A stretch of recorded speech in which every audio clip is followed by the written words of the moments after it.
አርሰናሎች በምንም ዋጋ ሊያጡት የማይፈልጉት ማንቸስተር ዩናይትዶች ደግሞ የወደፊት ፕሮጀክታችን ማገር ነው ብለው አይናቸውን የጣሉበት ያ አዲስ ኮከብ ማን ነው? በ55 ሚሊዮን ፓውንድ የዝውውር ገበያውን ያናወጠው ማይልስ ሉዊስ ስኬሊ በእውነት ለማንቸስተር ዩናይትድ ያስፈልጋል ወይስ ዩናይትዶች በለመዱት መንገድ ባለማንነቱ ላይ ገንዘብ እያባከኑ ነው? ዛሬ በዚህ ቪዲዮ የሉዊስ ስኬሊን አስገራሚ ብቃት፣ የአርሰናልን ስጋትና የዩናይትድን እቅድ በዝርዝር እንመለከታለን። እስከ ቪዲዮ መጨረሻ አብራችሁን ከቆያችሁ የዝውውር እግር ኳስን እንዴት ሊቀየር እንደሚችል ትረዳላችሁ። ሰብስክራይብ በማድረግ ቤተሰብ ይሁኑ። ወደ ዝርዝሩ እንለፍ። ማይልስ ሉዊስ ስኬሊ በ2006 እንደ ፈረንጆቹ ወደዚህ ምድር ተቀላቀለ። ከዛም በኋላ በአርሰናል ዝነኛው የሄል ኢንድ አካዳሚ ውስጥ ያደገ ድንቅ ባለ ተሰጥኦ ተጫዋች ነው። ይህ ልጅ ገና በ17 ዓመቱ የዓለምን ትኩረት የሳበው በሁለት የተለያየ ቦታዎች ላይ ባለው አስገራሚ ብቃቱ ነው።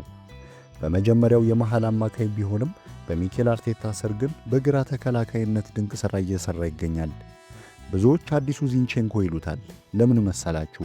ተከላካይ ሆኖ ይጀምርና ጨዋታው ሲፋፋም ወደ መሃል ሜዳ በመግባት የጨዋታውን ፍሰት የመቆጣጠር ልዩ ችሎታ ስላለው ነው። ይህ ኢንቨርትድ ፉልባክ የምንለው ዘመናዊ የእግር ኳስ ስልት የሉዊስ ስኬሊ መለያ ነው። ታዲያ ሉዊስ ስኬሊ ልዩ የሚያደርገው ምንድን ነው? አንደኛ፣ ተቃራኒ ቡድኖች ከፍተኛ ጫና በሚፈጥሩበት ጊዜ እንኳን ኳስን ሳይደናገጥ የማቆየትና በትክክል ቅብብል የማውጣት ብቃቱ የሚያስገርም ነው።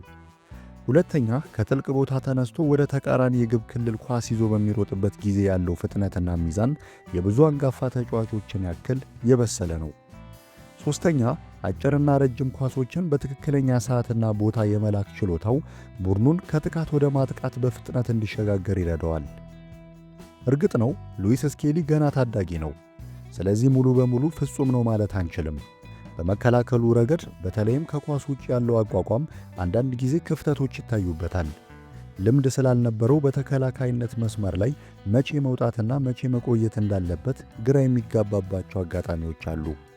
በሌላ በኩል የአካል ጥንካሬው በፕሪሚየር ሊጉ ካሉ ግዙፍ አጥቂዎች ጋር በሚገናኝበት ጊዜ በአካል የመጋፋት አቅሙ ገና ማደግ ይኖርበታል። ነገር ግን እነዚህ ድክመቶች በዕድሜና በልምድ ሊስተካከሉ የሚችሉ ናቸው። አሁን ወደ ዋናው ነጥብ እንምጣ። ማንቸስተር ዩናይትድ ይህንን የአርሰናል ታዳጊ ለምን አጥብቆ ፈለገው? ዩናይትድ በግራ ተከላካይ መስመር ላይ ትልቅ ችግር እንዳለበት ዓለም የሚያውቀው ነው። የሉክ ሾው ተደጋጋሚ ጉዳት ቡድኑን ክፉኛ ጎርቶታል። ዩናይትድ አሁን የሚፈልገው ተራ ተከላካይ ብቻ ሳይሆን እንደ ኮቢ ሜኖ ኳስን ከመከላከል መስመር አቀብሎ ማውጣት የሚችል ተጫዋችም ጭምር ነው። ሉዊስ ስኬሊ ለዩናይትድ 2 በ1 የሆነ ተጫዋች ነው። በግራ ተከላካይነትም ሆነ በመሃል ሜዳ ላይ ሲያገለግል ይችላል። ይህ ደግሞ ለማይክል ካሪክ ትልቅ አማራጭን ይፈጥራል።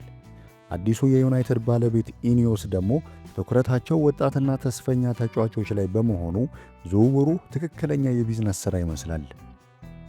የመጨረሻው ጥያቄ አርሰናል ይህንን ፈርጥ በቀላሉ ይለቃሉ የሚለው ነው። አርቴታ ለወጣቱ ትልቅ ቦታ አለው።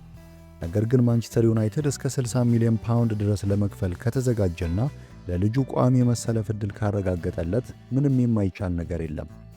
ሉዊስ ስኬሊ የዩናይትድ ተጫዋች ቢሆን የቡድኑ የኳስ ቁጥጥርና የማጥቃት ፍጥነት በእጥፍ እንደሚጨምረው ጥርጥር የለውም።